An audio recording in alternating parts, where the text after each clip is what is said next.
Yo, what's going on? It is your boy Big D, bringing you breaking news. Marvel creator, the great Stan Lee, has died today. He died at age 95. Sucks. But in his early 90s, it was only a matter of time before this happened. It was pretty much inevitable at this point. He was gonna die at any second, at any day now. It's really hard to make it into your 90s anymore. Most people die in their mid 80s. Almost nobody makes it to their 90s anymore. My grandma couldn't make it to her 90s. I thought she could, but then again, not with the physical illnesses that she had. When I heard she was not eating at the hospital when she was refusing to eat, I knew she was done right there. But yeah, this really hits hard. Stan Lee has brought us many greats. This is the man who brought us Spider-Man, Captain America.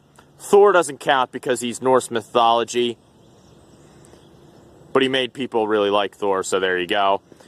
Iron Man, the Hulk, the X-Men, Wolverine, Cyclops, Deadpool, to name a few.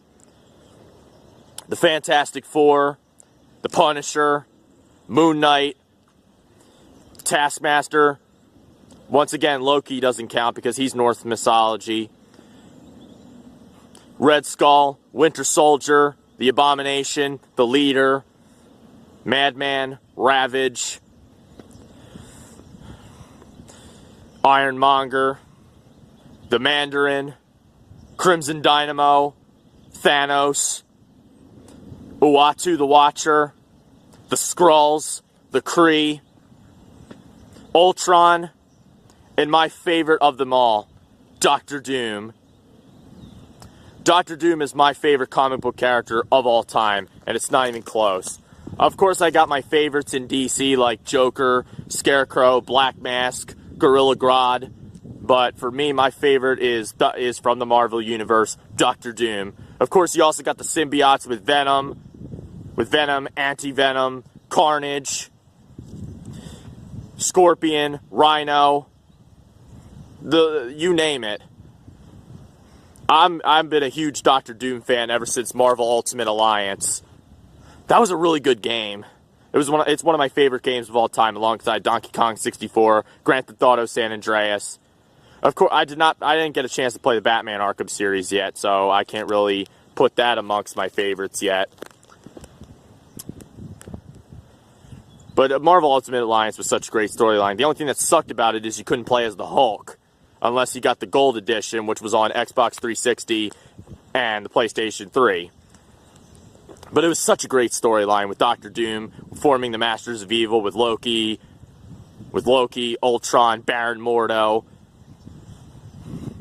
and Enchantress, and bringing in and uniting most of the villains. Notable exceptions were Red Skull, Leader, and it ended up. It was a slow and calculated plan, stealing plans from the Omega base, the Ultimate Nullifier, to amplify the X-Men's powers, using Mandarin Loki impersonating Mandarin in Atlantis to trick the heroes into thinking Mandarin had the Tome of Asarius, when in reality Loki had it, and it was a distraction so they could kidnap Nightcrawler and Jean Grey, and they used Nightcrawler to They amplified Nightcrawler's powers to teleport into the Mephisto's realm, and you could only save one of them. And Doctor Doom eventually used arcane spells to kidnap Odin and steal his powers. And Doctor Doom had Odin's powers, and you had to steal the Macran crystal from the Shi'ar Empire, and you had to get the Muana Caducer from Galactus to finally beat him. It was such a great storyline, and I love the little side shit that you do in things that depend. You have to do every little thing right to get the best ending, because the bad ending is really fucking tragic in it. But anyway, enough fanboying about that game. This really hits home. I became more of a fan of Doctor Doom when I saw how he was depicted in the comics. He was actually depicted much more powerful in the comics than he was in Ultimate Alliance. He wasn't really depicted that powerful in Ultimate Alliance until he stole Odin's powers. But because of that game, Doctor Doom is my favorite of all time, and he was Stan Lee's favorite. He was Stan Lee's favorite character of all time, and it really sucks that Stan Lee did not live long enough for Doctor Doom to ever appear in the Marvel Cinematic Universe, which is one of the reasons why I'm not that big of a fan of it, because I'm that big of a Doctor Doom fan. It's a shame, but in the movies, Doctor Doom's been he's been dealt such a shitty hand. Anyway, rest in peace, Stan Lee. Excelsior. Y'all have a good one.